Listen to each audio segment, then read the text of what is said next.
திமுக தேர்தல் அறிக்கை திமுகவுக்கு தேர்தல் வருவதும் தேர்தல் அறிக்கை கொடுப்பதும் தேர்தல் அறிக்கையில் சொல்லியிருப்பதெல்லாம் செய்யாமல் இருப்பதும் அதன் பிறகு அடுத்த தேர்தல் வந்த பிறகு மறுபடியும் அந்த அறிக்கையை டைப் அடிச்சு சிலிண்டர் 100 ரூபா குறைக்கணும்னு சொன்னா 500 ரூபான்னு போடுவோம், பெட்ரோல் 5 ரூபான்னு சொன்னா 30 ரூபான்னு போடுவோம். இந்த தேர்தலும் பண்ண மாட்டாங்க. 2026 தேர்தல் பெட்ரோல் இலவசமா கொடுப்பாங்க பாருங்க. 2026 தேர்தல் பெட்ரோல் டீசல் இலவசம். வீட்டுல பைப் போட்டு விட்டுருவோம், நீங்க அப்படியே வண்டி கொண்டே ஓசை போட்டீங்கன்னா அப்படியே பெட்ரோல் உள்ள வந்துடும். அதனால் சகோதர சகோதரிகளே, வீட்டுல டாய்லெட் பேப்பர் இல்லை என்றால் திமுகவுடைய தேர்தல் அறிக்கையை பயன்படுத்தணும். பொட்டணம் கட்டுறதுக்கு வீட்டுல நம்முடைய சகோதரிகள் சாமான வாங்குறீங்கன்னா திமுக தேர்தல் அறிக்கையை கழிச்சு பொட்டணம் கட்டுங்க. அதனால் சகோதர சகோதரிகளே, பாரதிய ஜனதா கட்சியினுடைய தேர்தல் அறிக்கை நான் சவால் விட்டுக்கிட்டு இருக்கேன். 295 பாயிண்ட் 2019 தேர்தல் அறிக்கையில விட்டிருக்கின்றோம், சவால் விட்டுக் கொண்டிருக்கின்றோம். 295 நிறைவேற்றிவிட்டு 2024 தயாராகி 2019 பாரதிய ஜனதா கட்சியினுடைய தேர்தல் அறிக்கையை பாருங்க. இன்னைக்கு 2024 எங்க தேர்தல் அறிக்கை வரப்போகுது. 2024 தேர்தல் அறிக்கை வந்த பிறகு மக்களுக்கு தெரியும். 5 ஆண்டுகள்ல முழுமையாக 2024 தேர்தல் அறிக்கையும் நிறைவேற்றுவோம் தெரியும். இது ஏதோ இந்த காகிதம், இந்த போண்டா சாப்பிட்றதுக்கு, பஜ்ஜி சாப்பிட்றதுக்கு திமுகவுடைய தேர்தல் அறிக்கையை பயன்படுத்தும். கொஞ்சம் சத்தமா சொல்லுங்க.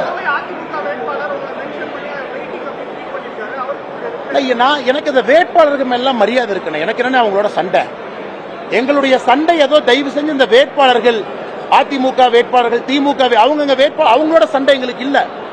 என்னுடைய பிரச்சாரத்தில் அவங்க பேரை கூட நான் பயன்படுத்த போறது நீங்க பாப்பீங்க. அவங்களோட எனக்கு என்ன சண்டை? என் சண்டை அறிவாலயத்தோடு, என் சண்டை கோபாலபுரத்தோடு, என் சண்டை தமிழகத்தினுடைய ஆதிக்க சக்திகள் வளர்ச்சியை யார் தடுத்திருக்கின்றார்களோ அவர்களோடு. என் சண்டை கீழே இருக்கவங்களோட கிடையாது. இவங்களை போய் நில்லுப்பாங்கிறாங்க, நிக்கிறாங்க, அடிச்சு பிடிச்சு சீட்டு வாங்கிட்டு வர்றாங்க.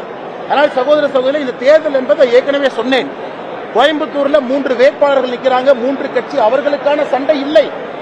ஒரு பக்கம் தர்மத்திற்கும் அதர்மத்திற்கும், இன்னொரு பக்கம் தமிழகத்தினுடைய அரசியலை அடியோடு மாற்றி காட்ட முடியும் என்ற கோவை பாராளுமன்ற தேர்தல், இன்னொரு பக்கம் வளர்ச்சி, நிஜ வளர்ச்சினா என்னன்னு காட்டக்கூடிய தேர்தல்.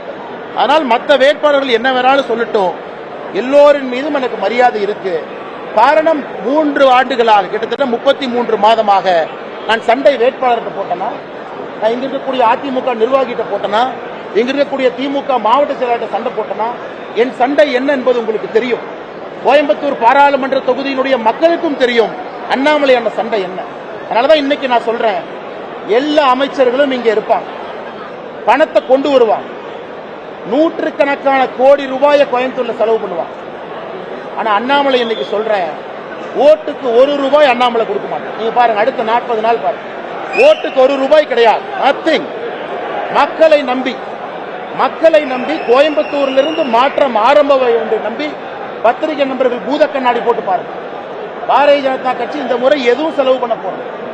தமிழக வரலாற்றிலே செலவு குறைந்த தேர்தலாக கோயம்புத்தூர் பாராளுமன்ற தொகுதி தேர்தல் இருக்க வேண்டும் என்கின்ற சங்கல்பத்தோடு வேட்பாளராக வந்திருக்கு. தமிழகத்தினுடைய அரசியல் வரலாற்றில் இது போன்ற தேர்தல் செலவு இல்லாமல் ஒரு தேர்தல் நடத்த வேண்டும், மக்களுக்கு உண்மையான ஜனநாயகத்தை காட்ட வேண்டும்.